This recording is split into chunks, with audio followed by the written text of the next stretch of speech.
Olá, boa tarde.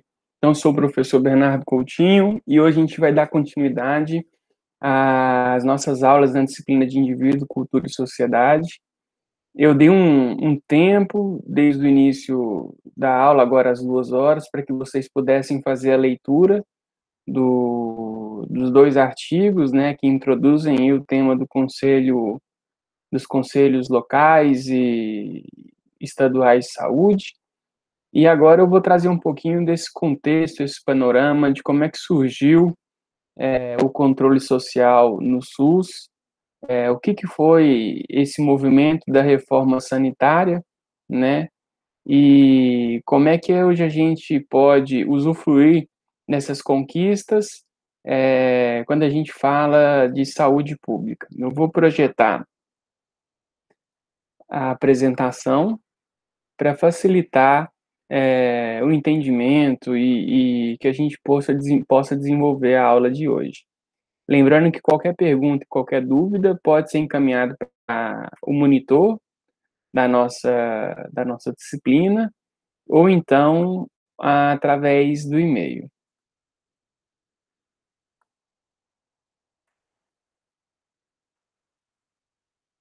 Então, a ideia desse segundo momento da aula de hoje, é a gente poder trabalhar um pouquinho de alguns conceitos que são importantes quando a gente fala de controle social em saúde, né? Mas todo esse processo de controle social, ele veio graças a dois movimentos que sucederam a conquista desse direito, né? Que foi tanto os movimentos sociais que culminaram na reforma sanitária brasileira. Então, nessa aula de hoje, a gente vai trabalhar um pouco sobre o contexto da saúde no período do golpe militar de 64, a origem dos movimentos da reforma sanitária, o fim do regime militar e a crise da Previdência Social, a oitava Conferência Nacional de Saúde, quais são os artigos da Constituição Federal que tratam sobre saúde, e quais são as duas principais leis que regulamentam o nosso Sistema Único de Saúde, né? É importante que vocês comecem a ter um contato com esses dois livros acima, né? O livro de Políticas e Sistemas de Saúde no Brasil, da Lívia Giovanelli e colaboradores, como também o Tratado de Saúde Coletiva, do Gastão Wagner e colaboradores. Esses dois livros são os principais no campo da saúde coletiva, né? Que são utilizados também para concursos públicos, provas de mestrado e residência. Então, ao longo das disciplinas, a gente vai indicar alguns capítulos para que vocês possam ter acesso, assim que a nossa biblioteca retornar a funcionar, né? Você já parou para pensar como que era o contexto de saúde antes do SUS? Como que seus pais, seus avós, seus bisavós faziam para ter acesso aos serviços de saúde? Já chegou a ter essa conversa com eles? Então, hoje você nasceu numa sociedade que possui facilidade no acesso à informação por causa da internet, por causa dos telefones celulares, por causa do próprio computador, né? Você tem o direito de acesso aos serviços de saúde, de ser atendido, né? Isso a gente nota ainda mais nesse contexto de epidemia por Covid, onde o SUS vem ganhando cada vez mais destaque e importância, né, na oferta de serviços de atendimento, de vigilância sanitária e na própria manutenção da saúde pública, né? Mas e antes da década de 80, né?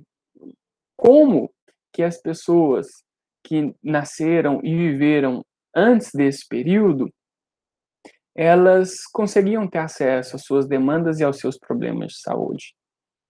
Antigamente, a saúde não era considerada como um direito, né? E só tinha acesso aos serviços de saúde os trabalhadores que tivessem a carteira registrada, né? Então, quem tivesse um trabalho formal, que fosse contratado, né? Como saía um desconto do seu salário para o INPS, esse trabalhador e seus familiares eram cobertos pela Previdência Social, né, que era o INPS. Então, nessa forma de organização dos serviços de saúde,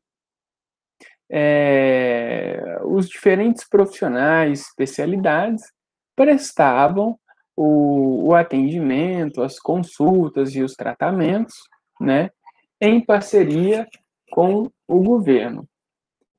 Só que e as pessoas que fossem trabalhadores autônomas e não tivessem cobertas pelo INPS, né, os trabalhadores rurais, os indigentes, a população de rua? Esses não tinham direito à saúde. Se você não pudesse pagar, comprar o serviço de modo privado, a única coisa que te restava era buscar os serviços de filantropia, como as santas casas, os hospitais e os serviços das universidades. Já pensou que confusão? Em um país populoso, totalmente desigual, a maioria da população que não tinha emprego formal com carteira assinada, não ter acesso nem direito à saúde? Pois é, isso gerou muito desconforto e muito incômodo na população. Pois a gente sabe que saúde não é meramente a simples ausência de doença, mas sim um completo estado de bem-estar físico, físico, psicossocial, né? Que é o biopsicossocial. Como vocês já devem ter visto em aulas passadas, existem alguns fatores que são condicionantes ou determinantes para a saúde, né? E eu resgato aqui com vocês alguns dos principais determinantes sociais em saúde que tem muito a ver com a questão hereditária, né? A questão genética que você herda dos seus antepassados. A sua idade, a gente sabe que as pessoas, quanto mais velhas, mais elas podem estar em um estado de maior vulnerabilidade, né, mais suscetíveis ao aparecimento de doenças, de lesões. Nós sabemos também que algumas enfermidades, algumas doenças acometem mais, têm mais predisposição para o sexo masculino ou feminino, né? Só que esses fatores ditos pessoais, eles vão se manifestar ou não de acordo com os hábitos de vida da pessoa, né? E então esses hábitos de vida estão relacionados à prática de atividades físicas, aos seus hábitos alimentares, a forma como você leva a vida. E saindo agora um pouco desse campo mais micro do indivíduo, a gente precisa entender que também a forma como ele relaciona com a natureza e com o ambiente pode ser um determinante para a manutenção da sua saúde ou para o surgimento de doenças. Então, a rede social onde ele está envolvido, né, desde o âmbito mais micro, que é a sua própria família, até a sua comunidade, a seus colegas de trabalho, de universidade, de escola, né? Essa forma como ele relaciona e ele interage com os indivíduos, elas também vai impactar.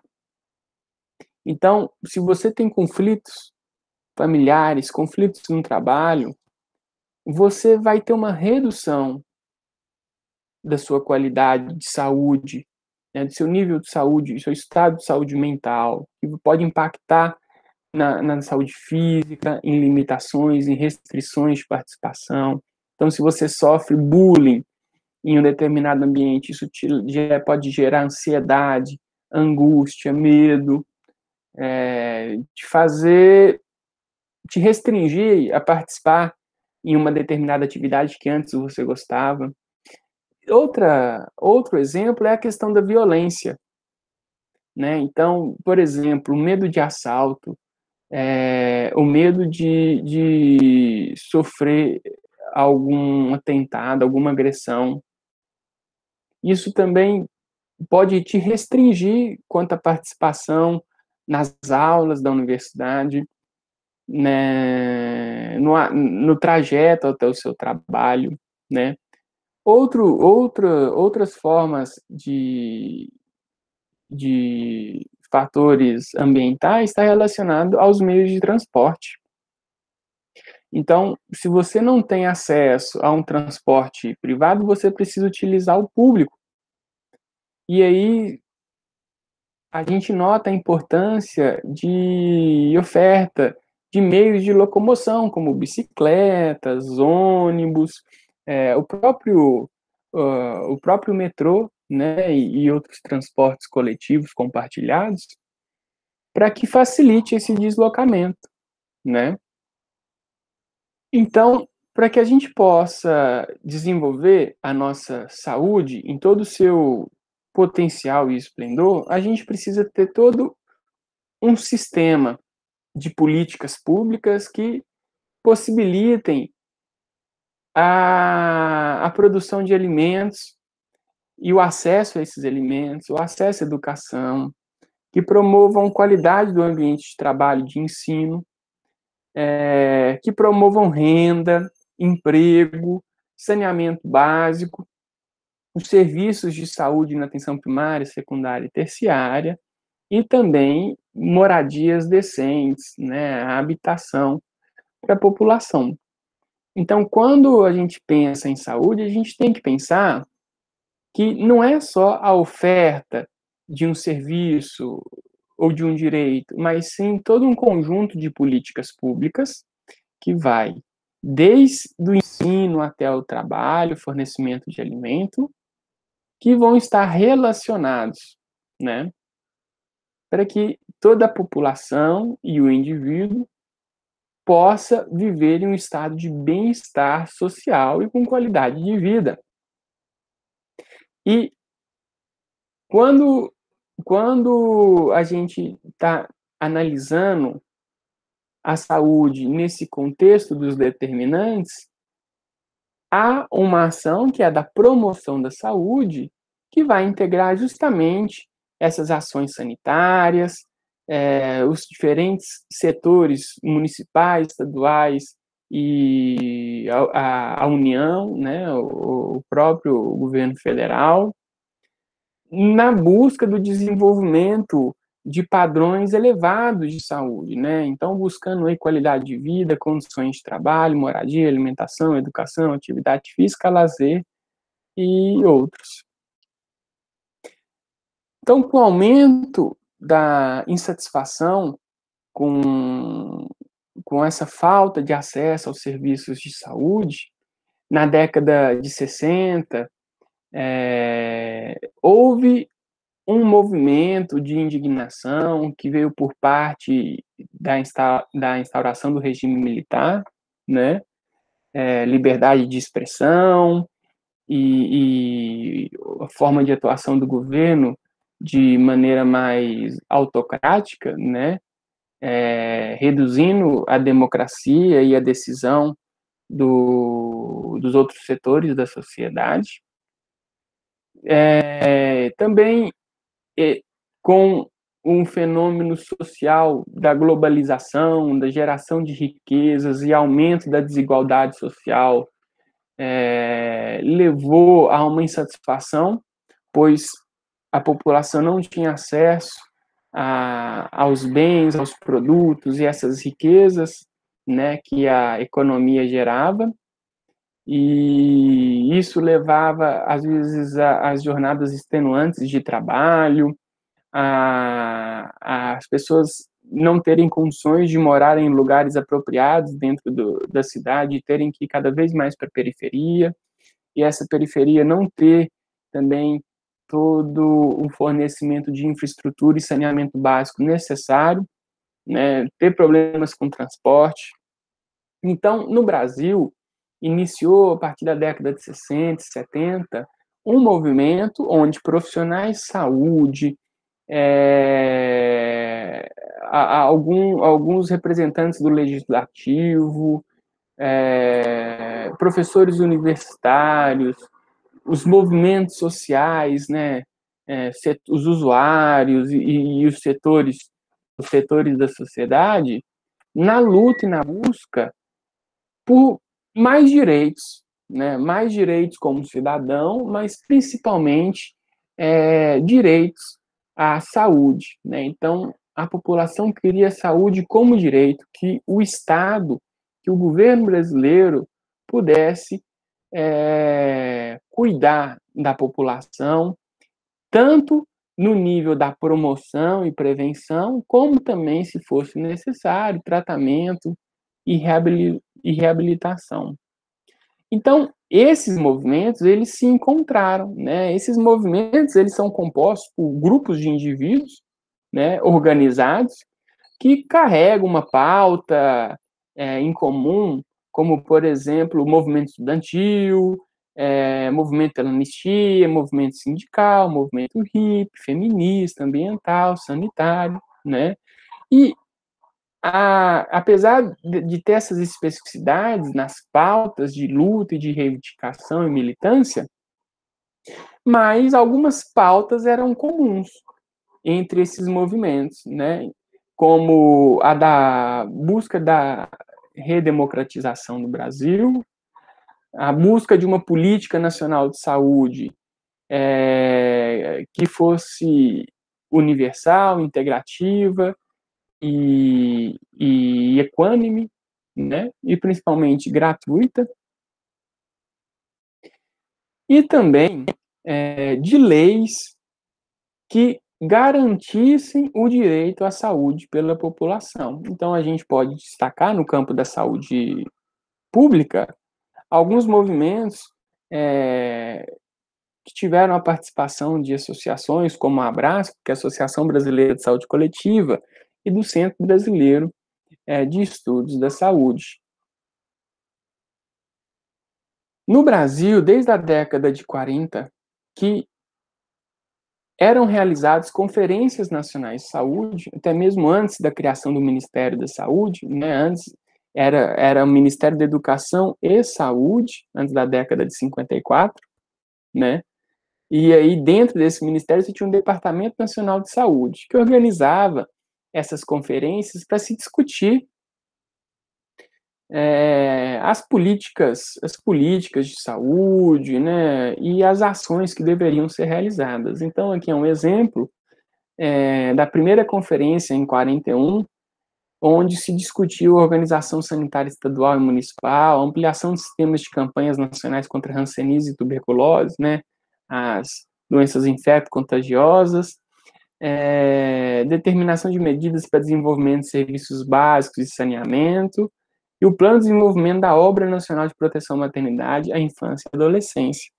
Mas nessas primeiras conferências, até a sétima, elas eram realizadas só pelos representantes do governo e não tinha participação popular, não tinha participação social. Então, o povo, o indivíduo e o cidadão não tinha poder de decisão sobre os rumos das políticas de saúde, aplicação dos recursos, e nem na formulação de novas estratégias e ações para a área, né? Já após a 8ª Conferência Nacional de Saúde, que foi realizada em 86, e teve como pautas de discussão saúde como direito, reformulação do Sistema Nacional de Saúde e financiamento do sistema de saúde, houve, de fato, uma consolidação, né, da participação social na discussão dos processos de saúde do governo. Então, gente, para vocês terem uma ideia, Quando se fala em saúde como direito, essa conquista, ela teve como base a reforma sanitária, né, que foi idealizada desde a década de 60 e 70, mas que na 8ª Conferência Nacional de Saúde foi quando teve a primeira participação, foi permitido à sociedade a decidir os rumos de saúde que queria para o país, né? Por isso que a 8ª Conferência Nacional de Saúde ela é tão marcante e teve a participação desse professor, que é o professor Sérgio Arouca, né, que através da sua tese, a reforma preventivista, ele trouxe grandes contribuições teóricas, acadêmicas, para a nossa nova política nacional de saúde, né?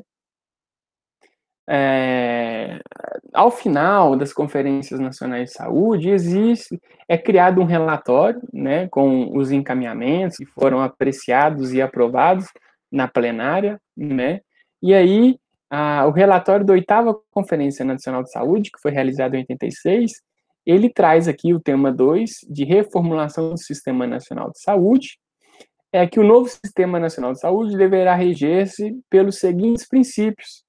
E aí, um desses princípios está relacionado à organização de serviços e à introdução de práticas alternativas de assistência à saúde no âmbito dos serviços da saúde, possibilitando ao usuário o direito democrático de escolha terapêutica preferida. Então, a gente nota que as práticas integrativas e complementares em saúde, elas já começaram a ser discutidas muito antes de 2006, com a edição da Política Nacional de Saúde, né? Então, os movimentos populares, os movimentos sociais, eles tinham um grande interesse que no futuro, no novo sistema de saúde que estava por ser construído, fossem ofertado essas terapias integrativas e complementares que eles não tinham condições de pagar, né, que só eram ofertados a populações mais ricas, dos estratos mais elevados da economia e da sociedade, né. Então, junto a todo esse movimento de reforma sanitária, de luta pela democracia, de movimentos populares, finalmente o Brasil consegue, através da nossa Carta Magna, da nossa Constituição Federal de 88, o reconhecimento da saúde como direito, né? Então, na seção 2, artigo 196, a saúde passa a ser considerada direito de todos e dever do Estado. Então, veja bem o simbolismo que tem esse trecho, né? Pois, a partir deste momento, qualquer indivíduo que residisse no nosso país, ele tem, constitucionalmente, o direito a acessar o serviço de saúde, a ter atendimento em saúde. E por que deve ser fornecido esse atendimento? Pelos governos municipais, estaduais e federais, cada um com as suas atribuições, que a gente vai falar na aula daqui 2 semanas sobre o Sistema Único de Saúde. Então, a saúde é um direito de todos e um dever do Estado, garantido mediante políticas sociais e econômicas que visem a redução do risco de doença e de outros agravos. É o acesso universal e igualitário às ações e serviços para sua promoção, proteção e recuperação. Então, vejam bem, gente, que promoção, proteção e recuperação são conceitos diferentes, né, que cada um vai possuir o seu próprio significado. Quando a gente está falando de promoção de saúde, a gente está falando de todas aquelas ações relacionadas aos determinantes sociais de saúde que a gente acabou de abordar. Proteção entra um pouco o conceito de prevenção, né, que é prevenir que alguma doença apareça, surja, ou que prevenir que algum agravo decorrente de alguma doença já existente, ele possa acontecer. Aí entram medidas como vacinação, como exames e avaliações com profissionais de saúde, certo? Já a recuperação, ela está muito relacionada ao tratamento. Então, uma pessoa que já tem uma doença instalada, algum processo de incapacitação, né? E aí ela precisa receber aí toda a parte de cuidado em saúde e atenção para que ela possa tentar retornar ao seu estado de normalidade.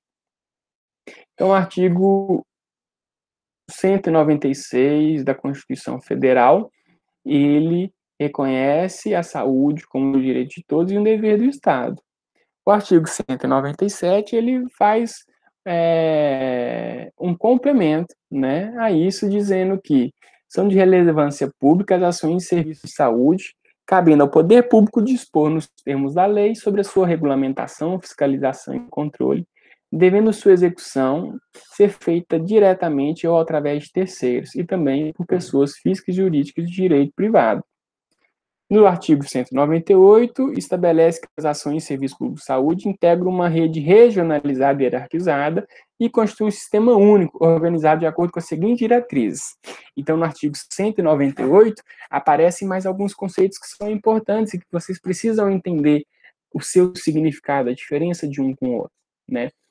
Quais são essas diretrizes? Descentralização, com direção única em cada esfera de governo, atendimento integral, com prioridade para as atividades preventivas, sem prejuízo dos serviços assistenciais, e participação da comunidade.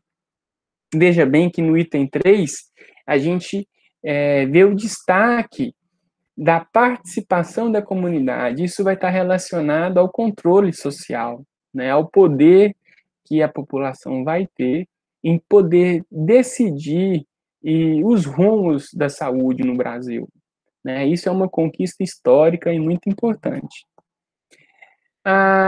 Esses outros termos, pessoal, se vocês já quiserem ir buscando na internet, nos livros, nas referências que eu citei, vocês podem, tá? Pois já vai ser um primeiro contato, mas eu vou trabalhar com eles na nossa aula daqui 2 semanas, tá certo? Então, por isso que eu não vou explicar agora o significado de regionalização, hierarquização, descentralização, atendimento integral, tá bom?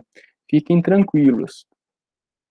Então, quando eu falo da legislação de saúde no Brasil, então eu tenho a Constituição Federal de Saúde, que estabelece nos seus 3 artigos o direito à saúde da população e o dever do Estado, né, e quais são os princípios e diretrizes que vai reger essa saúde. E eu tenho 2 leis que regulamentam o Sistema Único de Saúde. Então, uma primeira lei é a Lei 8.080, de 190, né, que dispõe sobre as condições para promoção, proteção e recuperação da saúde, organização e funcionamento dos serviços correspondentes às outras previdências. Então, a Lei 8.080 é a lei do SUS, é a lei orgânica da saúde, tá? Que ela vai englobar tanto a atenção primária, média e alta complexidade, serviços de urgência e emergência, a atenção hospitalar, ações e serviços de vigilância epidemiológica, sanitária e ambiental e assistência farmacêutica. Não se preocupe, que também daqui 2 semanas, na nossa próxima aula, eu vou discutir e apresentar cada um desses termos com vocês, tá? E dando continuidade, a Lei 8.142 de 90, ela vai versar sobre a participação popular e a gestão participativa no SUS.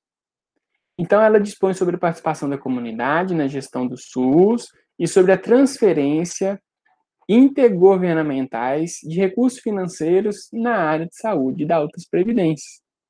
Então, nessa Lei 8.142, se a Lei 8.080 é a lei que regulamenta o SUS, a Lei 8.142 de 90 é a lei que estabelece a participação popular e o financiamento do SUS, né?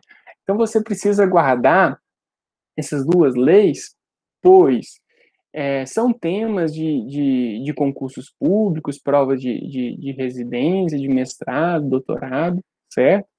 E também, se você vier a ser um profissional do SUS, você precisa saber todos os seus artigos e as suas diretrizes e princípios para poder trabalhar de acordo com o que a lei estabelece.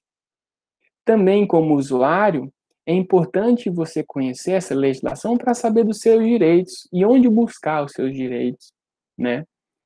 Na Lei 8.142, ela estabelece algumas formas de organização dessa participação popular. Tá? Então, a participação popular ela vai ser organizada através de instâncias colegiadas do SUS, né? E que vão ser o Conselho de Saúde, que é composto por uma representação de 50% dos usuários e movimentos sociais, 25% vão ser os profissionais de saúde, os outros 25% vai ser composto pelos gestores e prestadores de serviço. Então, você tem que entender que no SUS, eu tenho, se a gente for dividir de modo acadêmico, 3 grandes grupos de interessados no SUS. O primeiro grupo sou eu, você, que somos os usuários, tá? O segundo grupo é o grupo dos profissionais. Então, o fisioterapeuta, o terapeuta ocupacional, o enfermeiro, o médico, o farmacêutico, todas as categorias profissionais que desenvolvem atendimentos e ações no SUS. E os outros 25% são os prestadores de serviço. Então, a saúde suplementar, né, que aí entra como o setor privado, e os planos de saúde, que também vendem serviços para o SUS, e os gestores. Esses gestores são aqueles profissionais que estão na Secretaria Municipal de Saúde, Secretaria Estadual e no Ministério da Saúde, tá? São quem tomam as decisões no SUS. Então, o Conselho de Saúde ele é composto dessa forma, né, tanto em nível local, lá na unidade de atenção primária, lá no seu hospital, lá no serviço, como no nível municipal, estadual e nacional. Então, para você ter uma ideia, se você é profissional de saúde ou usuário de uma determinada unidade básica, essa unidade básica ela vai compor o seu conselho local, né? Um representante vai ser indicado para o Conselho Municipal de Saúde. Então, o Conselho Municipal de Saúde ele vai ser composto por representantes de diferentes regionais de saúde, que é composto por diferentes serviços de saúde, né? Para quê? Para que justamente ele possa trazer as demandas e as visões de locais que possuem características culturais, econômicas, sociais, políticas específicas, tá certo? No Conselho Municipal de Saúde, a gente vai ter a discussão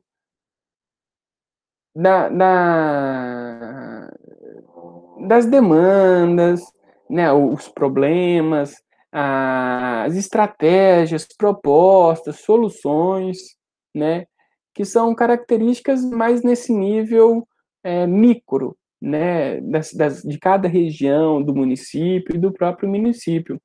A discussão também de como que devem ser investidos os dinheiros em saúde, é onde passa a aprovação do plano plurianual e os planos de saúde do município, certo?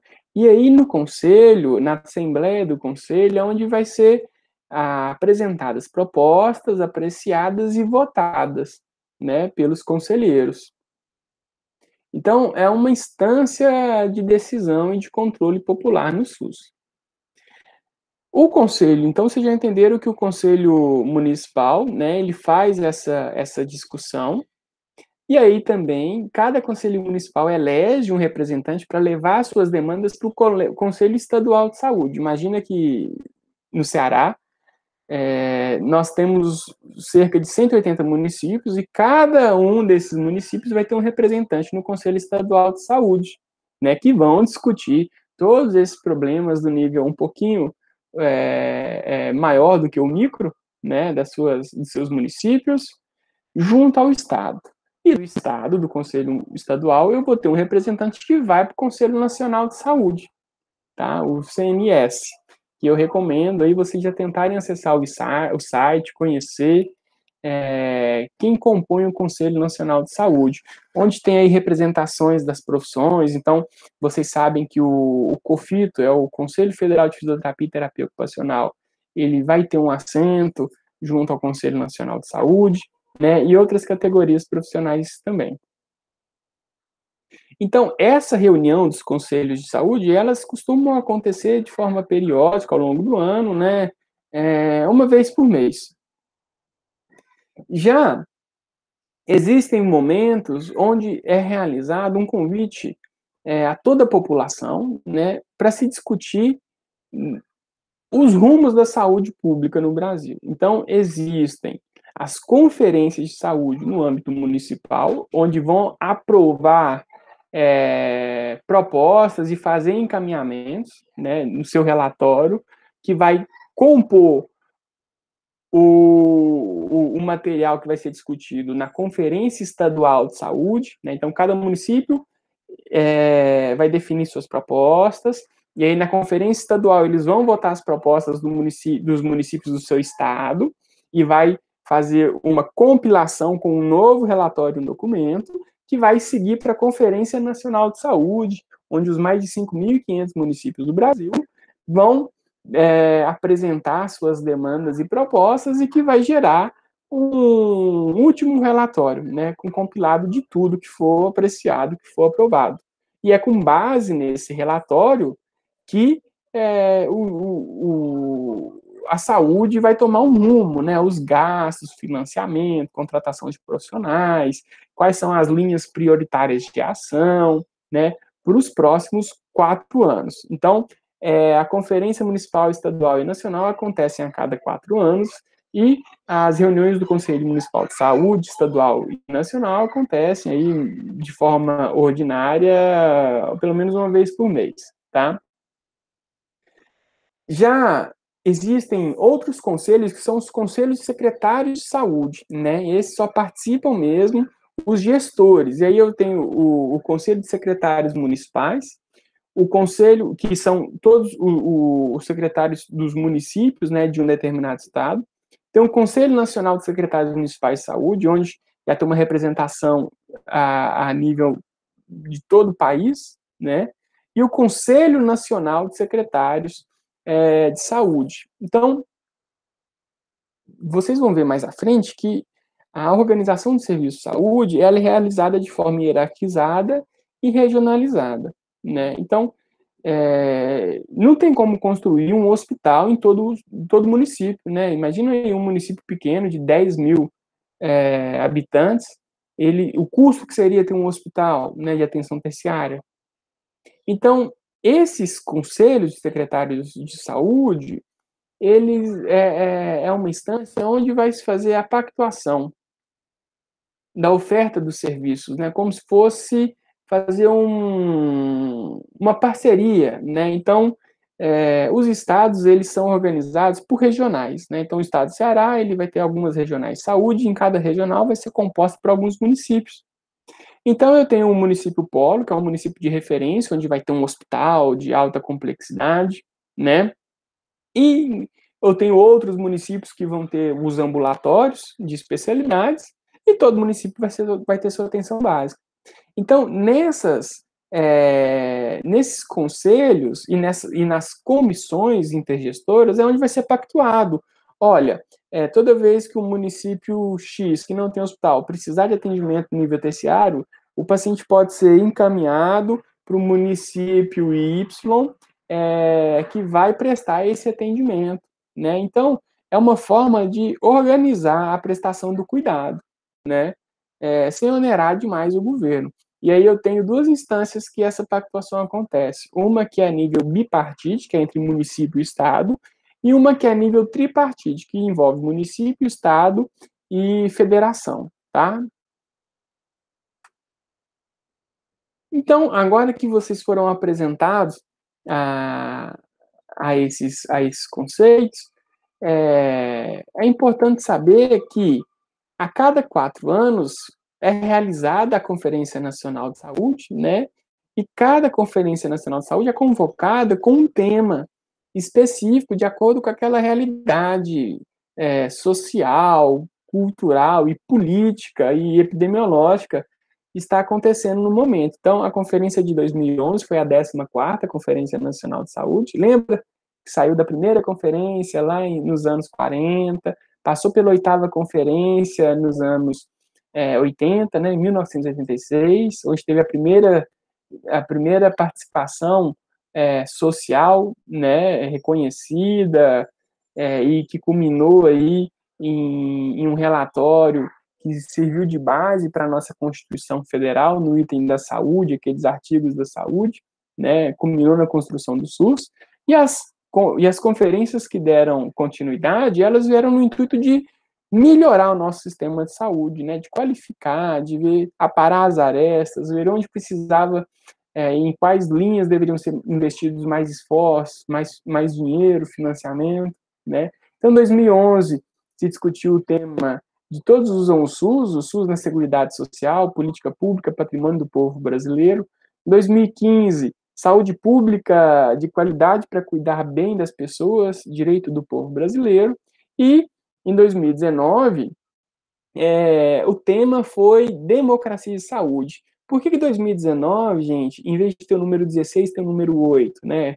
É uma brincadeira, um jogo aí de 8 mais 8, né, que dá 16, que faz uma alusão à 8ª Conferência Nacional de Saúde, que tem esse marco histórico aí que simboliza a participação social na decisão dos rumos da saúde da população, né? Então, grave isso na sua cabeça. 8ª Conferência Nacional de Saúde, na década de 80, com a participação social efetivada, né, na decisão das trajetórias do rumo de saúde, onde saiu propostas no seu relatório que serviram de base para a construção dos artigos relacionados à saúde na nossa Constituição Federal, que serviram de base para os artigos da Lei 8.080, que é a lei que regulamenta o SUS, e da Lei 8.142, que regulamenta a participação social e o financiamento em saúde, né?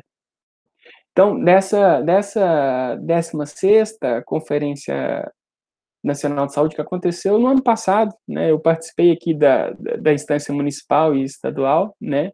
E houve aí a discussão dos eixos de saúde como direito, consolidação dos princípios do SUS e financiamento do SUS, que mesmo aí já com toda a sua história, né, ainda se encontra como um problema a ser discutido e resolvido, né. Então, para finalizar a aula de hoje, eu queria deixar aqui a descrição da Carta dos Direitos dos Usuários do Sistema Único de Saúde, né, onde expressa que todo cidadão tem direito ao acesso ordenado e organizado ao sistema de saúde. Todo cidadão tem direito a tratamento adequado e efetivo para o seu problema. Todo cidadão tem direito ao atendimento humanizado, acolhedor e livre de qualquer discriminação. Todo cidadão tem direito ao atendimento que respeite a sua pessoa, seus valores e seus direitos. Todo cidadão também tem responsabilidades para que seu tratamento aconteça de forma adequada. E todo cidadão tem direito ao comprometimento dos gestores de saúde para que os princípios anteriores sejam cumpridos. Então, é importante despertar essa consciência, né, não só em vocês acadêmicos, em nós usuários, docentes, profissionais, mas também na população, de que saúde é um direito, gente, não é um favor, tá? Que o município, que o Estado nos oferta, e sim é um direito que foi conquistado com muita luta, com muito suor, muita dedicação, tá? Que outros sistemas, outros países como Inglaterra, Canadá, Austrália, possuem sistemas públicos de saúde que funcionam direito. Então, você, como acadêmico de saúde, como futuro profissional, você tem um papel muito importante na luta em defesa da qualificação e da manutenção de um SUS universal, gratuito e integral, tá? Muito antes de você se tornar um fisioterapeuta, tenha em mente que você vai ser um profissional de saúde, né? E você precisa se enxergar como profissional de saúde. Eu deixo aqui, para a gente despedir dessa aula de hoje, um registro, né, uma foto da 16ª Conferência Estadual de Saúde, né, que foi realizado lá no Centro de Convenções aqui de Fortaleza. E aí a gente esteve presente com alguns alunos da Físio, fazendo aí ações de de atendimento em práticas integrativas para os participantes, né, junto com o Conselho Regional de Físio da Sexta Região, né? Então é um momento muito bacana, vocês vão ter oportunidade de participar da 16ª Conferência Nacional de Saúde, né? Já vai estar aí com 3, 4 anos de graduação, então não percam a oportunidade de estar junto da conferência municipal, da estadual, e se você for eleito para ser um delegado, chegar a participar da Conferência Nacional de Saúde, né? Lembre que o SUS é um dos maiores empregadores dos profissionais de saúde no Brasil. Então, se você luta pelo SUS, você também está lutando aí por um possível empregador seu quando você concluir a universidade. O SUS também é um espaço de formação. Os estágios que vocês vão realizar, as vivências, né, elas vão ser dentro do SUS. Então, o SUS é a sua segunda casa. Então, sua família utiliza o SUS, seja através da assistência, seja através de vigilância sanitária dos alimentos, da água que você bebe, né? Você está se formando no SUS, utilizando os serviços do SUS. Tem uma população enorme que você vai poder prestar atendimento e ajudar já na sua graduação, né? E você também pode ser um profissional do SUS. Obrigado pela atenção. Qualquer dúvida, pode encaminhar para o meu e-mail, certo? Que na próxima aula o que eu não consegui responder por e-mail, a gente discute pessoalmente, lembrando que a próxima aula vai ser uma atividade síncrona, né, que eu vou precisar da participação de vocês de modo presencial, né? Então, a gente inicia às 2 horas, o link já está aí no SIGA. E só relembrando, e ficou marcado uma apresentação de grupos, né, sobre o tema do trabalho racionalidades médicas, e aí eu estou recebendo alguns e-mails, a monitora também do módulo, ela está entrando muito em contato, tá, gente, fazendo essa ponte entre as dúvidas de vocês com os professores do nosso módulo, tá, e aí eu quero deixar claro o seguinte: no próximo encontro nosso, a gente vai discutir um pouquinho mais sobre Pix, né? Vai ser algo bem dialógico, não vai ter nenhuma apresentação minha de início, tá? E aí eu quero saber o que vocês produziram nessa atividade. Então, a gente vai pegar aquele roteiro, vai começar a trabalhar aquelas questões, né? E aí, cada racionalidade vai dizer o que encontrou, né? Então, vai ser algo, assim, tranquilo, mas que precisa da participação e do empenho de vocês, tá bom? Não precisa montar apresentação de slide, é só você pegar aquele roteiro preenchido e ir respondendo as perguntas. Se eu ver que não tem ninguém participando, ninguém se dispondo a responder, eu vou fazer um sorteio do grupo, né? E aí aquele grupo vai ter que apresentar. Lembrando que isso é uma atividade valendo nota e avaliativa, tá bom? Então, aproveitem aí essa última semana, né? Se dediquem à construção desses materiais. Lembrem de referenciar, citar qual que foi a fonte onde você tirou aquela informação, para que a gente possa discutir e aprender, né, de forma colaborativa. Espero que todos estejam bem, os familiares estejam bem, que vocês estejam se cuidando, né? Desejo aí saúde para que a gente possa continuar se encontrando e desenvolvendo o nosso módulo da melhor maneira possível. Um grande abraço e até o nosso próximo encontro. Bons estudos!